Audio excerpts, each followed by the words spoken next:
Hi guys, for today's video ay samahan niyo po ako maglakwat siya na naman. Hindi po, may aasikasuhin lang po ako. Ito pala yung place ko. May mga 3D painting dito. Ang ganda, no? Tapos, ito yung waiting area kung saan maghihintay ako dito ng bus papuntang train station. Nasa, ako guys, sa Bisaya pa sa Ilaya. So, dito ako maghihintay pagpapunta doon. At doon naman sa kabila ay yung pauwi. Diyan ako baba. At ito nga, nagdadrama na naman ako dito. Nag-antay ako dito ng bus. At ito na nga, dumating na yung bus na sasakyan ko. Nakasakay na tayo. Mga 1 hour yung biyahe dito, guys. And nakakahilo talaga. At hindi ako sanay talaga mag-ano ng bus. Kasi lalo na pag aircon. And ito, after 1 hour, andito na nga ako. Nakarating na ako. At ayan, bababa na tayo dito. Tapos, andito na ako sa train station kung saan dito ako sasakay ng train papunta sa lugar na pupuntahan ko. O, diba? Nakakalula tong place ko, pero okay lang naman. At ito na nga, at timing talaga, guys. Pagdating ko dito, naabutan ko pa yung train na mabilis to siya. So, pag mga 30 minutes or 27 minutes na yung biyahe sa Taichung. So ito na ngayon, timing yung pagdating ko ay pag-akyat ko sa taas kasi andito na yung train na sasakyan ko. Guys, mag voice over pala. So ito na nga. At ito, nakasakay na ako at dito, mga 27 minutes siguro yung biyahe, nakalimutan ko na. And ito na, dumating na tayo, guys. At sa wakas, guys, after 1 hour and 27 minutes, nakarating na ako dito sa Taichung. So, diba? Grabe yung biyahe ko. Guys, intindihin nyo na lang yung voice over ko, ha? Kasi hindi ako sanay. At ito, may ka-date ako dito. Yung maganda kong friend. Nag-date kami dito sa Lalaport. Ito yung bagong mall dito sa Taiwan, dito sa Taichung. So dito kami, pero hindi namin yan nagala-lahat. It's because malawak siya at kunti lang talaga yung oras namin dito. Kasi yung friend ko, hindi naman talaga niya day off. Nagkita lang talaga kami. Ito yung sa loob, guys. Maganda siya sa loob. At ito yung nadatnan namin. Ito lang yung gusto kong puntahan dito. Kasi sobrang ganda nito. Every 1 minute ata mag-change siya ng yung nasa ibabaw na batawag dyan. Basta ito kami for scripted tong ginagawa namin. Tawang-tawa kami sa pinagagawa namin at wala kaming pakialam dyan sa mga tao. Tapos yung mga tao, lakad lang lakad, yung iba nakatingin sa amin, yung iba nakasmile. Basta itong pinagagawa namin, iwan ko ba, para kaming mga takbo ng takbo, scripted lahat to talaga, guys, kasi wala kaming magawa sa buhay namin kasi sobrang ganda talaga, guys, as in mapapawaw ka talaga sa loob, as in, guys, iwan ko ba, paano ko ba, basta ito yun, mag-change siya sa ibabaw ng ito na naman ako, iwan ko, inutusan lang ako dito, sabi niya, ikot ka dyan. Lahat ng video ko dyan, guys, scripted talaga. Dahil meron pa akong director, ang Jamaica ko.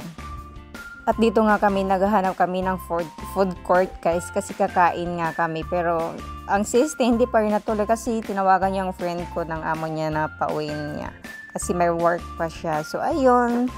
Yung date namin, hindi natuloy. Pero at least nagkita kami. And it's another day na naman, guys. Nagbihis ako dyan, nagmamadali ako kasi may appointment ako, may lakad ako. Pupunta po ako ng embassy at ito nga, nagmamadali ako dyan kasi nga, maaga naman akong gumising pero late ako bumangon. So, ang sister, nagmamadali yung person. And ito nga, ako dyan kasi kakain pa ako ng breakfast. Tapos pupunta na agad ako doon sa Philippine Embassy. Ito, nag-outfit check pa yung lola nyo. Kaya medyo natagalan. Parang mga alas 9 na siguro or 8:30 na ako nakababa dyan at kumain ng breakfast. Ito pala yung breakfast ko, guys. Ano yun, 2 food, then coffee latte. Din itong egg omelette, and then ano yan, parang chorizo. Yun lang yung breakfast ko. Ayan, kumain ka dyan, Zay, kasi wala kang mama dito sa Taiwan. Nagmamadali na talaga ako dyan. Tapos, ito na nga, nag-antay na ako ng bus. Papunta na ako ng Philippine Embassy o MECO dito sa Taiwan. And siguro mga 5 to 10 minutes, siguro mga 7 minutes yung biyahe papunta dun kasi malapit lang naman kasi basta yun, ano pinagsasabi ko, ito na nga, dumating na ako dito guys, nakababa na ako and ayan, nagmamadali ako kasi baka maraming tao at ito na nga, ito yung building dito guys sa Taichung and papasok tayo, papunta tayo ng 20th floor kasi andon ang Manila Economic, ano ba yun? Nakalimutan ko. Basta pagdating ko dito guys, nag-fill up agad ako. Ang appointment ko pala dito guys is nagbabayad ako ng membership ko sa OWA as an OFW at nagpa-register na din ako sa Comelec. And after is andito na nga ako kasi kakain ako ng lunch dito sa Taroko Mall. Malapit lang to sa train station guys at alam nyo ba is pagod ako dyan kasi marami akong bit-bit sa time na yan. And then andito agad ako sa food court. Parang mga 2 years after, bago pa ako nakabalik dito, pumila ko dito ng mga foods. Ang dami guys, ang sasarap, pero humahantong lang ako sa noodles. Noodles yung in-order ko kasi pagod na ako at gutom na ako. And ito nga yung order while waiting. Ito yung nauna kong nakuha. Tapos ito, dumating na yung beef noodles ko guys. Alam nyo ba na masarap yung beef noodles na yan? It's worth 199 ata. Kalimutan ko na agad. So, ito na. Kumain ka na dyan, Zay. Kasi, pagod na pagod ka. At ito nga, guys. Kumain na ako dyan. Ano bang iniintay mo dyan, Zay? Sumubo ka na. Diyos ko, mainit po talaga yan. Kasi, kakaano lang. At ito nga, dito kumakain ako guys. Masarap siya.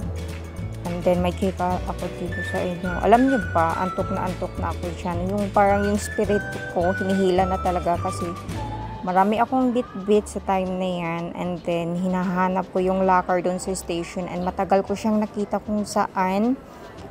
Kaya hingal na hingal ako at pagod na pagod. Kaya ang siste, inaantok ako dyan habang kumakain. And then, malamig pa sa loob, so parang ang sarap matulog. Kaya ito, Diyos ko, ang hirap ng buhay, kaya laban lang, Zay. Ganyan talaga ang buhay natin, lumalaban tayo kahit walang kalaban. So, ganun lang dapat. Ayan, iwan ko ba ang likot ng mukha ko dyan, parang marites mo, Zay. Maraming tao dyan, tapos parang yung katabi ko is may mga may mag-ina na Filipino. So hindi ko na sila pareha kami ng order dyan, tapos sila nagchika sila. Alam mo na, pinit kasi nagtatagalog sila. And ito, naubos ko na. Dahil ubos na, ito, uuwi na po ako kasi gagala pa sana ako pero pagod na ako kaya nag-early uwi ako. So yun.